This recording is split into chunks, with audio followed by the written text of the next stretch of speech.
Hello everyone, this is my day in a life vlog where you will be exploring my day-to-day life, where I will be exploring not only how I keep my mental health in check, but how I also care for myself.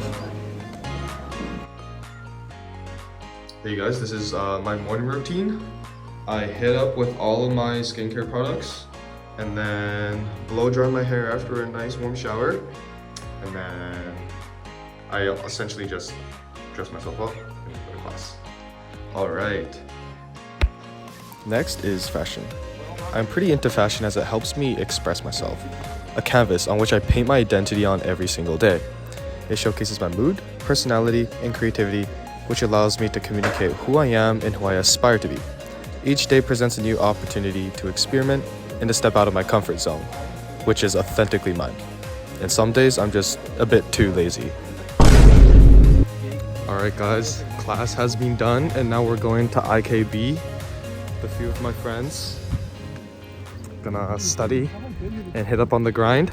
Usually I come straight to IKB with my friends like right after class. I basically live at IKB.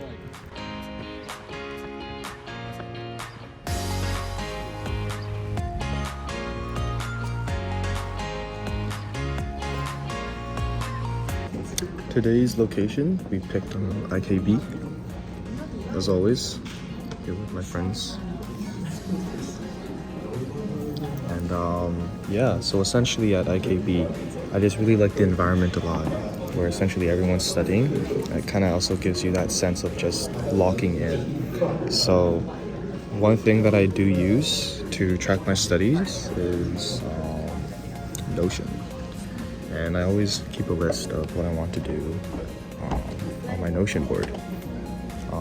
Not only do I use Notion, but I also keep track of meetings on Google Calendar and whatnot. And so all of these things help me kind of know and kind of internalize what kind of activities and what kind of homework that I need to finish today. And once I crack them down one by one, it allows me to kind of visualize just how much work that I have per day, and it gets me through the day. Now, the second thing that I use is I use the Feynman technique. And this is something that having friends around and socializing with them also benefits. So with the Feynman technique, you essentially explain anything in terms that a 5-year-old child would essentially understand. And in this case, I talk about these things to my friends and see if they understand or whatnot.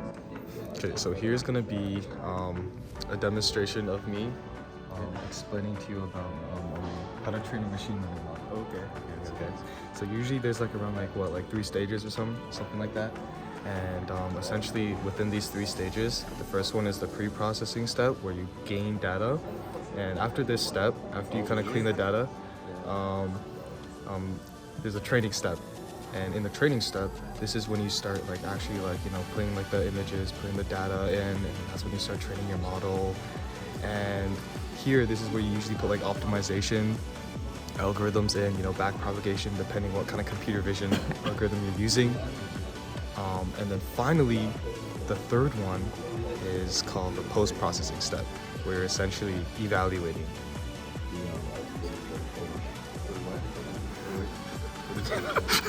The other study technique that I use is called Pomodoro, which essentially you study for like X hours. Usually, you know, like people say that, oh, you only study for like 20 to 30 minutes and then, you know, you take another break.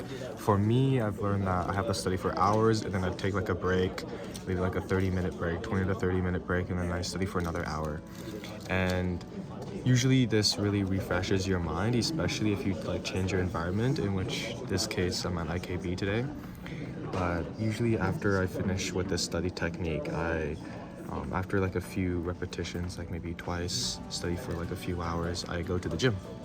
Good morning! Okay, no, I do like... Yeah. No, I'm actually not allowed to record at the gym, and I don't really record myself at the gym, so here's just some clips of my friends and I. Can you guess where I go after the gym? In Finally, after working out, I find myself back at IKB, back on the grind.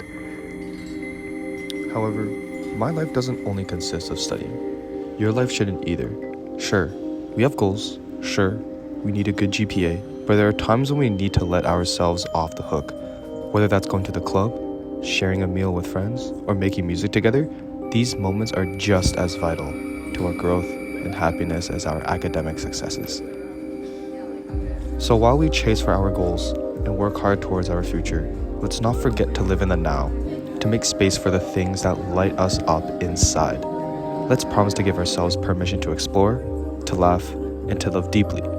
After all, when we look back on our lives, it's the richness of our experiences, the depth of our connections, and the life we've shared that truly defines us. Your life is a beautiful, complex journey. Embrace every part of it.